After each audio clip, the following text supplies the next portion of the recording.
savoir que le design émotionnel, ça a été une réponse à des problématiques qu'on s'est posées lorsqu'on a développé notre nouvelle application mobile de micro-learning, Speed Dating, dont je suis la cofondatrice.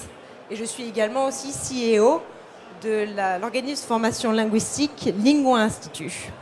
Et donc je vous présente donc Tariq, qui va intervenir aussi aujourd'hui avec moi, qui est donc directeur créateur sur l'agence digitale End After et qui est spécialisé donc dans tout ce qui va être gestion de grands comptes dans le domaine du e-commerce. Donc autant vous dire qu'il se connaît très bien en design émotionnel.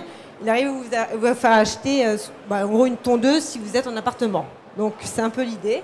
Et c'est comme ça aussi l'approche qu'on a voulu pour l'application. C'est de répondre à plusieurs problématiques et des constats qu'on a fait au niveau de nos apprenants dans mon centre de formation. C'est qu'aujourd'hui, les Français, en tout cas majoritairement, se considèrent mauvais, pour ne pas dire nuls en langue. Alors, sachez que c'est eux qui se considèrent nuls en langue, ce n'était pas une vérité. En tout cas, c'est un constat. Ils ont des difficultés avec l'approche linguistique. Ils ont l'impression qu'ils sont démotivés avant même de commencer une formation. Ils n'y arrivent pas. Deuxième constat qu'on a fait, c'est qu'on a du mal aujourd'hui sur du e-learning, on va dire classique, à les garder motivés et à booster l'assiduité. Donc il fallait qu'on trouve une solution pour faire en sorte qu'ils restent sur les outils e-learning qu'on leur mette à disposition pour continuer à progresser et à travailler. Et c'est vrai que les solutions qu'on avait et sur lesquelles on a collaboré il y a encore 3 ans, c'était des solutions e-learning classiques et on peut dire que c'était relativement un échec. C'est-à-dire que les gens se connectaient, on va dire, une demi-heure et au bout d'une demi-heure, ils en avaient marre, c'est trop long, trop compliqué, très redondant, pas intéressant, pas motivant. Et c'est là où on s'est dit, il faut qu'on retravaille notre concept de ce qu'on veut faire et ce qu'on veut proposer pour nos apprenants. Donc l'idée de Speed Dating, se repose sur 4 piliers. Donc le premier pilier déjà, c'est le micro-learning, des activités qui sont très courtes, pas plus de 5 minutes, une vidéo, un audio, un texte, suivi d'une salle de 8 à 10 questions, et tout ça réalisable en 5 minutes. Le deuxième pilier, c'est le mobile learning, c'est vous proposer une application sur un téléphone portable, donc vous pouvez vous former où vous le souhaitez à tout moment de la journée. Le troisième pilier, c'est l'adaptive learning, c'est-à-dire de vous proposer des contenus spécifiques en fonction de vos besoins professionnels, langue usuelle, langue courante, mais aussi en fonction de votre niveau. Donc en fait, vous testez dans l'application à tout moment et vous savez votre niveau et vous pouvez donc évoluer dans votre niveau. Et le dernier pilier, et c'est là où on vient sur le design émotionnel, c'est le fun learning et le design learning. L'idée, c'était vraiment d'avoir un environnement qui mettait en confiance en gros l'apprenant et qui lui donnait les moyens de s'amuser et de prendre plaisir à apprendre. Et surtout, de booster à fond l'assiduité. Donc c'est là où je vais plus laisser intervenir Tariq, qui va vous expliquer un petit peu toute notre démarche qu'on a eue sur l'application Speed Dating. Et donc, n'hésitez pas à lui poser des questions aussi sur toute son approche du design. C'est très intéressant. Alors, déjà, dans un premier temps, je suis vraiment hyper content d'être là, de pouvoir vous présenter en fait une thématique qui me passionne. C'est vrai qu'aujourd'hui, on est dans un univers où le digital a pris quand même le dessus. J'ai l'habitude de travailler notamment sur des plateformes. Quand je travaillais chez Facebook, c'était du réseau social. Mais je travaille aujourd'hui beaucoup sur du e-commerce. Et c'est vrai que dans le e-commerce notamment, on se retrouve souvent avec des interfaces qui sont très figées, très statiques, un manque d'humain. En plus, on est dans un univers effectivement où j'ai l'impression qu'il y a quand même cet aspect template. Donc tout le monde en fait a un WordPress ou a des modèles de design qui s'apparentent énormément les uns les autres. Alors ils changent une ou deux typos, une ou deux couleurs. Et au final, en fait, ça change pas grand-chose parce que l'utilisateur il a vraiment l'impression de se retrouver en fait dans le même environnement. Et du coup, ça manque clairement de singularité et je trouve que ça porte à défaut en fait certaines marques. Lorsque j'ai été missionné en fait sur Speed Dating, la première interrogation que je me suis faite, c'était de me dire comment je peux rendre attractif, ludique et performant un support qui était destiné à l'apprentissage d'une langue. Ce qu'il faut savoir, c'est que la perception en fait, des outils pédagogiques, elle est franchement pas très glorieuse sur les 25-35 ans. Ça peut s'expliquer tout simplement, moi j'ai tout simplement une anecdote en tête. Quand j'étais au lycée ou même au collège, on nous apprenait en fait, c'était la théorie quoi. C'était Brandon is on the kitchen. On était là comme des ahuris à essayer en fait d'apprendre par ce biais-là. Et du coup, honnêtement, ce que j'aime en fait quand j'ai été sollicité par Speed Dating, c'est que le modèle était complètement différent. Il était atypique dans le sens où en gros, c'était apprendre par le biais du média. Ça veut dire apprendre par un sujet d'actualité, apprendre par une passion. Donc déjà, qui dit passion, dit émotion.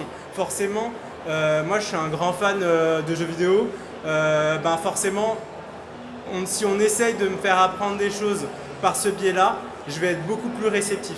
Parce que ça va me procurer des émotions et que derrière, qui dit émotion, dit mémorisation. Tac. Donc du coup, le design émotionnel, c'est vraiment une manière de concevoir plus humaine, plus personnelle et artistique au profit de l'amusement, de la joie et de l'enchantement auprès des utilisateurs. Et c'est ça le sujet d'aujourd'hui. Donc comme vous pouvez voir ma slide, là je vais vous faire un petit constat. Je vais peut-être être un peu dur sur la concurrence, je sais qu'il y a pas mal de concurrents qui sont présents aussi dans le salon. Mais c'est mon constat avec d'un œil purement artistique. Je ne connais pas le business model des autres, etc. Mais c'est vrai que de premier abord, en tant que designer, je trouvais que les interfaces étaient un peu vieillissantes.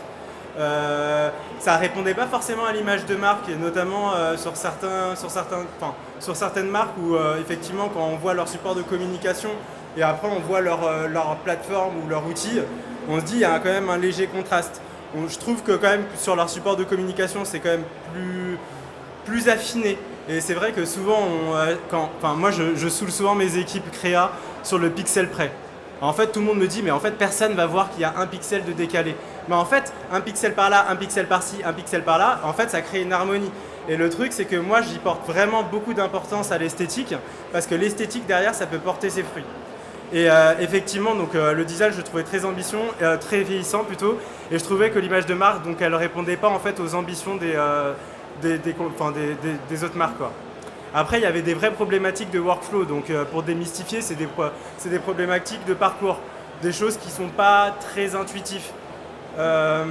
Et notamment au niveau de l'utilisabilité, au niveau, par exemple, des boutons d'action, au niveau, c'est tout simple, d'un step back. Donc, la possibilité de pouvoir retourner aisément, en fait, sur la question d'avant ou d'obtenir des renseignements sans forcément quitter, être déporté, casser tout un parcours. Ce qu'il faut savoir, c'est que des fois, on arrive sur une page, mais on y arrive avec tout un process qui est assez long. Et c'est vrai que quand on se retrouve en fait confronté à une erreur, en fait, un misclick, une erreur en fait, d'utilisabilité, et qu'on se retrouve en fait à l'étape 1 alors que j'étais à l'étape 5, c'est vraiment quelque chose, à titre perso, qui peut vraiment me faire fuir. Et du coup, en gros, ça force l'abandon. Et forcément, derrière, c'est pas ce que je préconise, quoi. Et le dernier point, c'était vraiment le manque de convivialité et d'attractivité du produit. Alors, se contenter d'optimiser l'interface reviendrait à designer la forme sans le fond. C'est vrai que quand Elena est venue me voir, elle y allait vraiment en mode moi je veux une refonte d'interface. Ok. Pourquoi, comment, qu'est-ce que tu souhaites par ta refonte, etc. Et en fait, on s'est rendu compte en faisant des ateliers de co-conception, donc en remettant déjà l'humain au cœur même du projet, on s'est rendu compte qu'au final, toucher juste l'esthétique, changer une typo, une couleur ou une micro-interaction, c'est pas forcément en fait ce qui allait apporter une plus-value et se différencier en fait de la concurrence, mais plus à travers en fait justement plein d'éléments qu'on va aborder à la suite de ma présentation. Ce qu'il faut savoir avant tout, parce que je parle beaucoup de design émotionnel, je sais qu'il y a des UX designers qui sont aussi présents dans le salon, c'est que les goûts et les couleurs, ça varie en fonction des individus. Vous allez voir, à un moment, je vais aborder une slide sur la couleur, sur le traitement des typos et tout. En fait, il n'y a pas de vrai sens. C'est-à-dire que moi, je peux aller, en fait, je peux voir en gros un site de couleur rouge et pour autant, je m'y trouve très bien et j'ai une certaine aisance et même un plaisir en fait à naviguer. Et pour autant, la couleur rouge, quand on suit en fait la plupart des analystes, c'est censé quand même être une couleur qui est censée effrayer, voire signaler un message d'erreur, etc. C'est pour ça que la perception, elle est vraiment atypique. Et on a fait tout un travail en fait en amont, avant le lancement de l'application, pour déterminer en fait le typologie de cible, savoir exactement en fait le cœur de cible, pour pouvoir justement taper dans le mille sur le choix des couleurs, sur le pourquoi du comment on a choisi, je sais pas, de jouer les emojis plutôt que des pictos, ou de partir sur tel pattern de couleur plutôt qu'un autre, etc., quoi. Au bout de 10 ans de projets digitaux et de recherche UX, c'est vrai qu'il m'est apparu qu'il n'y a pas de recette miracle pour booster l'engagement et la désirabilité de nos produits digitaux et sites internet. Même si, bon, il existe des bonnes pratiques que nous verrons plus tard. Les objectifs End After, donc X, Speed Dating, c'était mettre en place un projet de développement pour rendre l'app plus performante, engageante et améliorer l'UX d'un point de vue général. Il fallait également qu'on propose un produit de meilleure qualité, proposer une stratégie viable quant à la pérennité du site. Parce que c'est tout bête, mais je suis sûr que là, je prends le smartphone de n'importe qui, on va se retrouver avec une quinzaine d'applications. Et si je vous pose vraiment la question, quelle application tu utilises, et ben au final, vous allez tout de suite me dire, en fait, j'utilise que 2 ou 3 applications. C'est vrai qu'on a tendance à être beaucoup plus assidu et d'utiliser les mêmes apps, même si on en a d'autres en fait sur notre smartphone. Mais c'est souvent des apps qui restent à l'abandon et du coup c'est contre-productif par rapport à la pédagogie parce que c'est quand même un sujet fort, c'est de l'assiduité, le fait quand même qu'il y ait une récurrence, que vos utilisateurs en fait aiment naviguer sur votre application ou sur votre plateforme, que ça soit un plaisir de pouvoir y retourner, de découvrir des nouvelles actualités. D'ailleurs au passage je l'aborderai, mais Netflix le fait très très bien.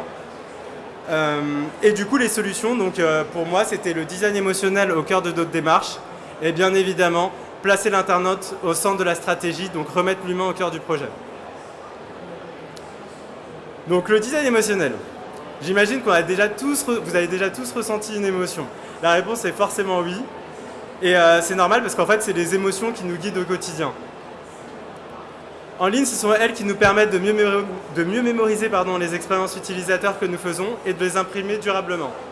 Même derrière ces émotions se cache une stratégie de design émotionnel qui permet donc d'offrir aux utilisateurs une expérience positive et mémorable. Mais qu'est-ce que le design émotionnel exactement ? En fait, le design émotionnel, c'est ce qui permet d'exprimer une personnalité dans un produit, afin que les utilisateurs aient la sensation d'interagir avec un humain. Ça permet également de susciter la réponse émotionnelle positive à l'ensemble des utilisateurs pour offrir une expérience nouvelle, agréable et mémorable. Après, cette approche, comme vous pouvez le voir d'ailleurs, elle s'est démocratisée.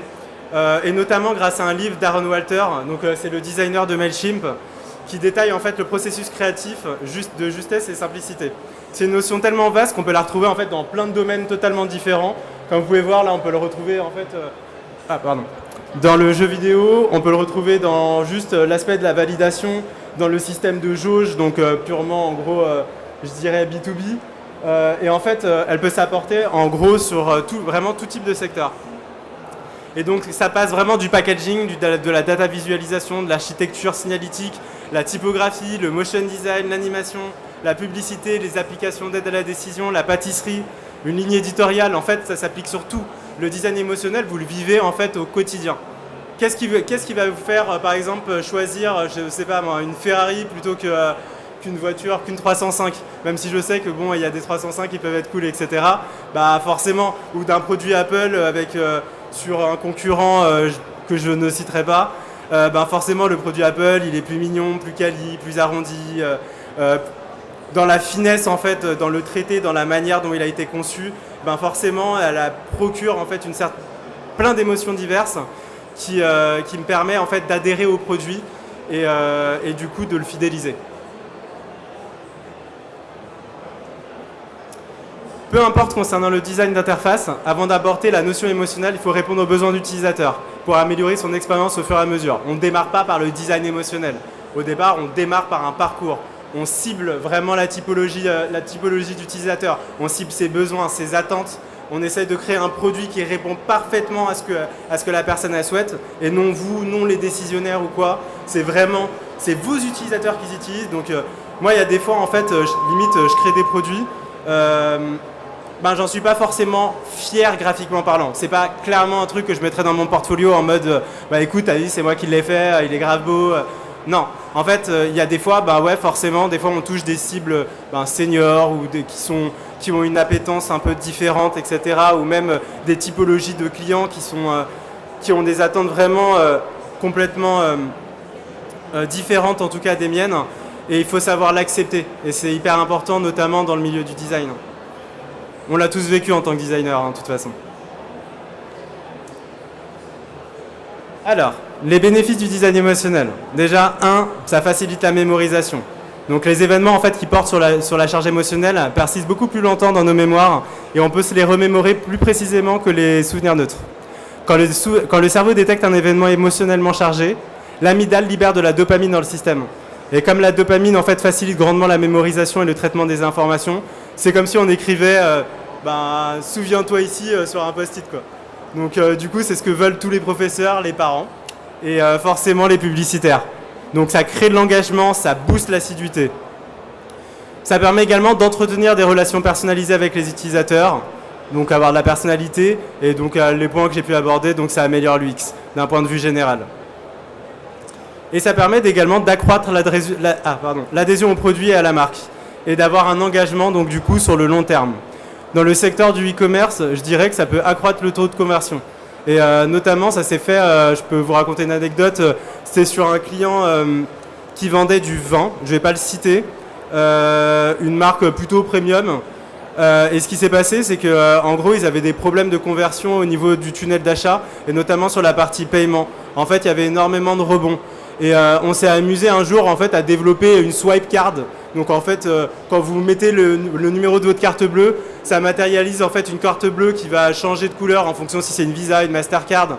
Pour avoir par exemple les 3 derniers numéros, la carte elle se retournait. Et du coup, il n'y avait pas besoin d'avoir une petite popine d'information en mode les CVC, ça correspond aux 3 derniers numéros. En fait, c'est que graphiquement parlant, on avait réussi à matérialiser et à répondre en fait à un besoin. Parce que les gens ne cliquaient pas forcément dans le CVC et on s'est rendu compte que la cible elle était senior et qu'elles n'avaient pas l'habitude de cliquer sur des boutons d'action qui n'étaient pas forcément mis en avant.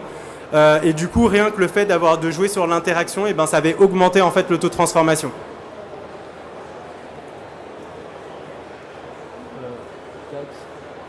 Alors attends, désolé. Alors, comment donner une expérience positive, agréable et mémorable? Donc là, on va vraiment aborder tous les sujets.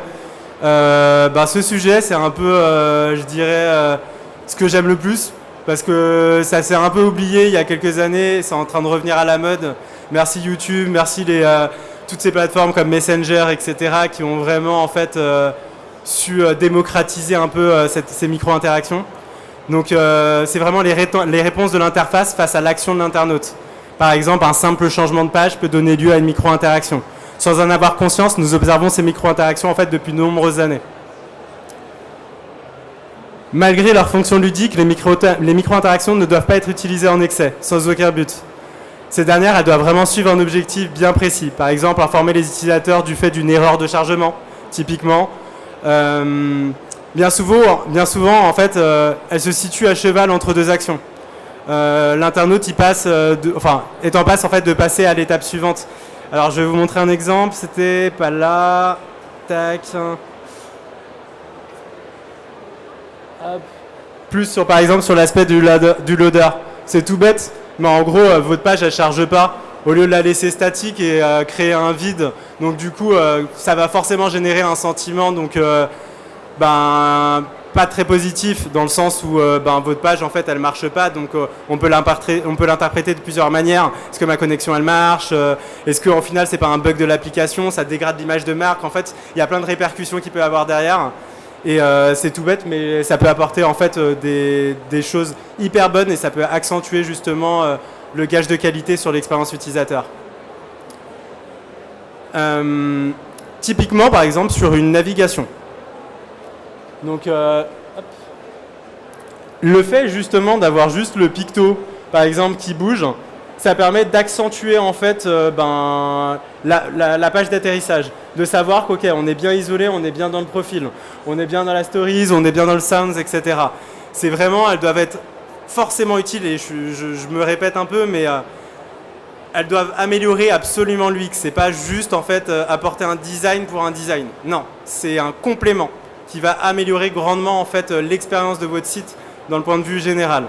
Et donc du coup, elle a pour vraiment but général d'émerveiller les internautes et capter leur attention. Les designers doivent donc se montrer très créatifs.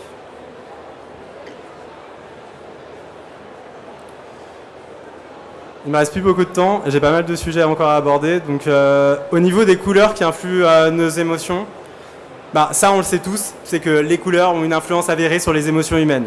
Elles jouent un rôle important dans la création de l'identité de marque. Elles attirent l'attention des consommateurs, réveillent leurs émotions et ont un impact majeur sur la visibilité. Certaines couleurs peuvent nous rendre joyeux, tristes, nous donner faim ou nous réconforter. Il est important aussi bien pour un graphiste que pour un entrepreneur de bien comprendre les effets psychologiques qu'elle peut avoir sur l'homme. Typiquement, et notamment sur des courbes en fait, qu'on peut voir très régulièrement, c'est hyper personnel et c'est très subjectif parce que moi personnellement, le violet, je ne l'interprète pas comme l'équilibre, forcément. Ou le bleu, on m'a toujours dit, et notamment en école de design, que c'est censé représenter la modernité, que c'est censé représenter un peu le dynamisme. C'est pour ça que beaucoup de boîtes, notamment dans le web, comme Facebook, LinkedIn, etc., ont repris une teinte de couleur bleue. Et pour autant, en fait, en fonction de ce que vous allez retrouver un peu sur Internet, y a des interprétations qui peuvent être complètement différentes. Mais comme je l'ai dit, en amont, les goûts et les couleurs, ça varie en fonction des individus. Connaissez votre cible, vous saurez où taper. Typiquement, nous, pour Speed Dating, en étude de cas, c'était nos patterns. Donc on est parti sur un bleu, violet. En fait, l'objectif étant, c'était juste de gagner une certaine lisibilité, même si je peux comprendre que le jaune, effectivement, sur l'écran, c'est pas dingue. Mais j'avais amélioré derrière la teinte une fois l'application mise en place.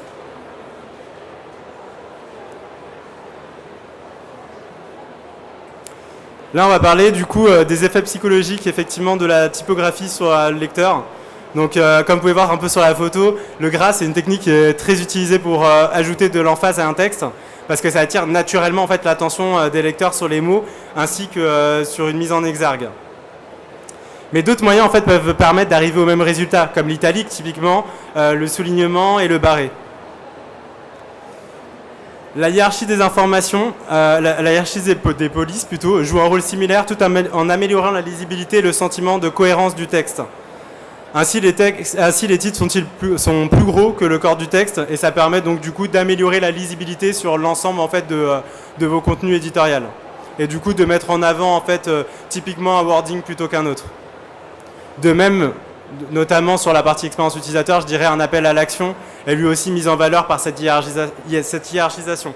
Normalement, sur le design system, on est censé travailler des codes couleurs bien spécifiques qui répondent à des actions ou un gras spécifique ou un traité différent pour vraiment mettre le doigt sur le fait qu'au survol, au clic, on va accéder à quelque chose. On va accéder à un contenu, on fait place en gros à une action.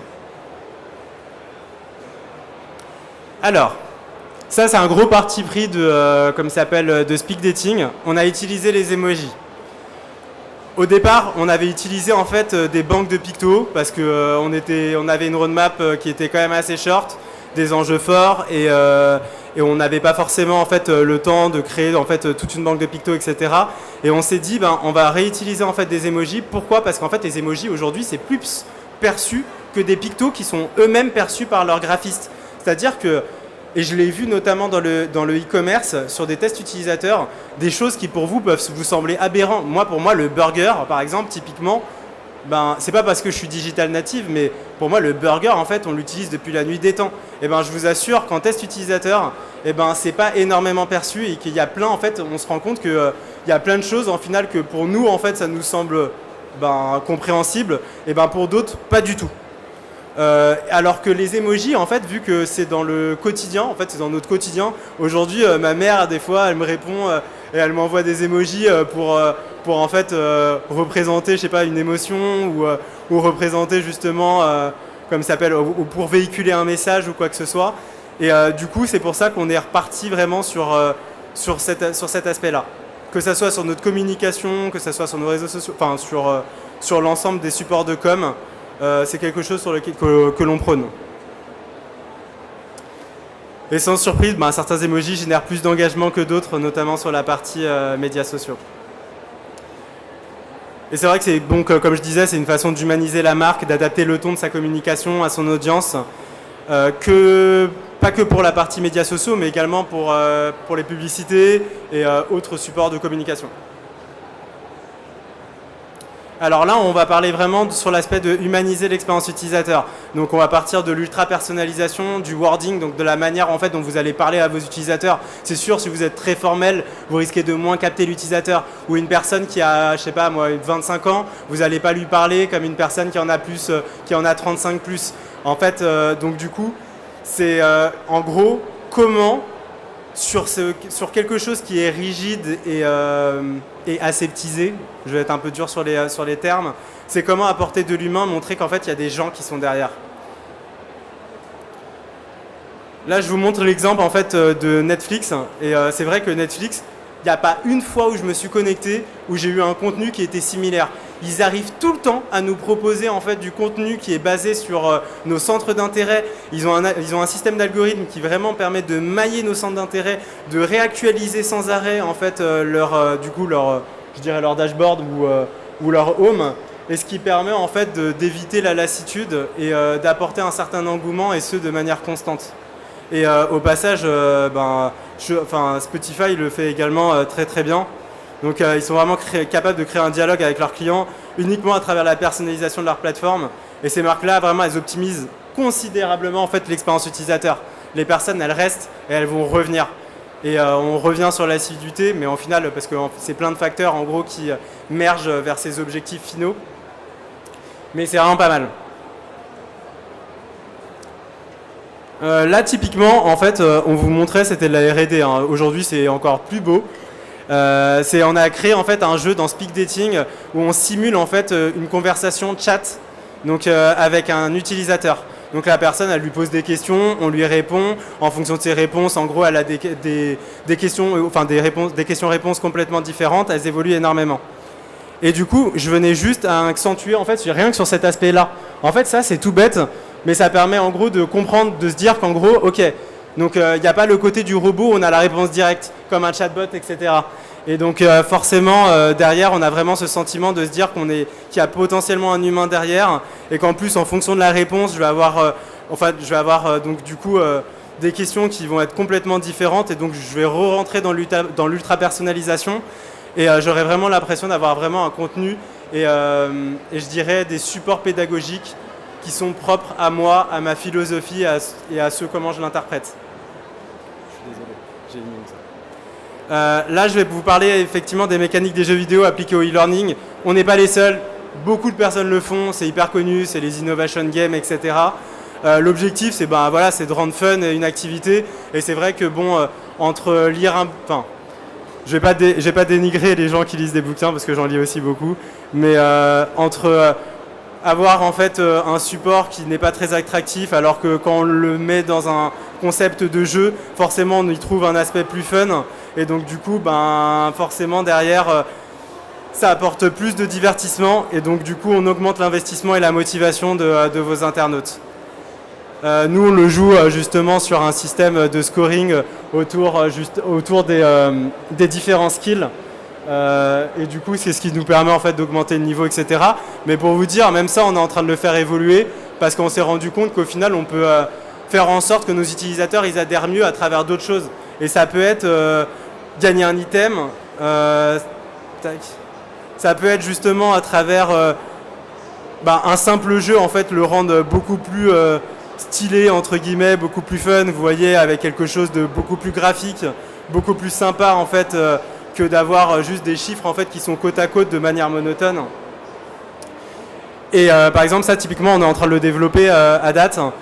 C'est pardon, je suis désolé parce que je suis hyper pressé, je suis déjà en retard.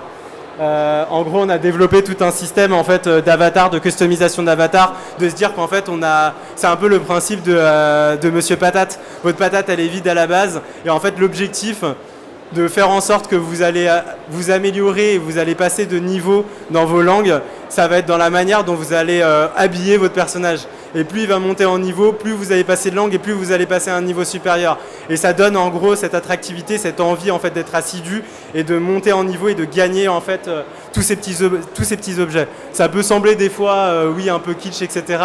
Mais c'est quelque chose qui marche fortement, et ça s'est vu notamment dans l'univers des jeux vidéo sur smartphone, où en fait beaucoup utilisent des concepts qui sont pas fous sur le papier, mais par contre tout le principe de gamification et de scoring qui est derrière est complètement dingue, et en fait les gens deviennent accros juste pour ça. Et je pense notamment à Waze, où Waze ils utilisaient le fait que plus vous étiez présent en fait sur leur communauté, et plus en gros vous aviez la possibilité de gagner une sorte de petit item avec un petit mec avec une couronne, etc.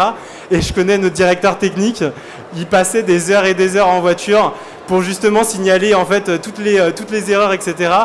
Juste pour en fait avoir ça et pour faire un peu mumuse en fait avec ses potes. Et je vais arrêter, je suis désolé. J'aurais bien aimé aborder, mais on pourra se retrouver dans le stand de Speak Dating d'ailleurs, H20, si vous souhaitez approfondir un peu et aborder justement tous ces autres sujets. Merci beaucoup.